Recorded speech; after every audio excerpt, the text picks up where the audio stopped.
All right, so we've got another vector decomposition problem. In this case, we've got a horizontal vector f, and we've got to decompose it into directions e hat 1 and e hat 2.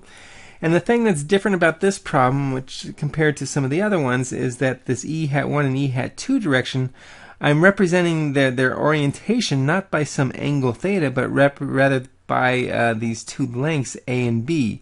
Right? These are two lengths of two sides of a triangle whose sort of diagonal here, or hypotenuse here, is aligned with the e hat 2 direction. So when I decompose this vector, I'm not going to write it in terms of sine and cosine of some angle. Instead, I'm going to need to write it in terms of a and b.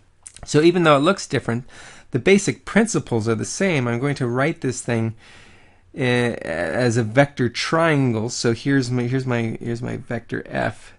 Up here, it's the hypotenuse of the triangle, and then the other two sides of this vector triangle are aligned or parallel with the e hat 1 and e hat 2 directions.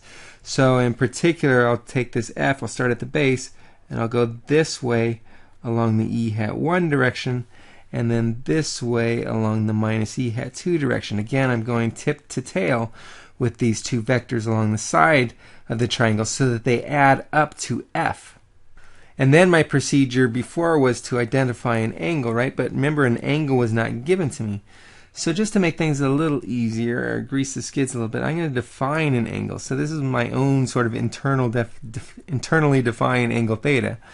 I won't write the end result in terms of this theta, but it's just sort of here for reference. So this angle theta I'm going to define up here. It's the angle between the horizontal, or in this case the vector f, which is horizontal, and this line right here, which is aligned with the e hat 2 direction. So this angle theta happens to be the same as that angle theta right there. Ooh, so if I write this in terms of theta, then it's pretty much the same type of problem we've seen a few times already, I think. So in particular, in the e hat 1 direction, here's the e hat 1 direction. That's the side that's opposite of the angle, so I can write that as f sine theta in the e hat 1 direction. And since this component of the vector f is in the same direction, is down and to the right in the same direction as this e hat 1, this would be a positive right there. Yes, in the e hat 2 direction, well, the e hat 2 component, that's adjacent to this angle theta on the triangle. So therefore, I'm going to have an f times cosine of theta. And notice that this one is in the direction opposite of e hat 2, so I'm going to have to put a minus sign right there.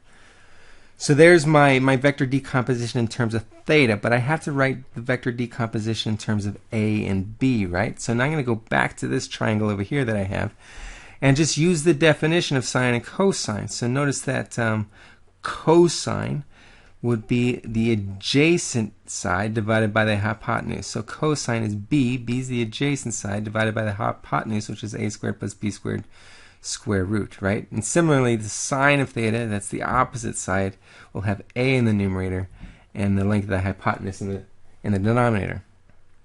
So now all I have to do is take these two expressions for cosine theta and sine theta, substitute them in, and then I'll have everything in terms of a and b. And when I do that, this is what I get. Let me just put a box around it just to show my approval. And there's the vector decomposition.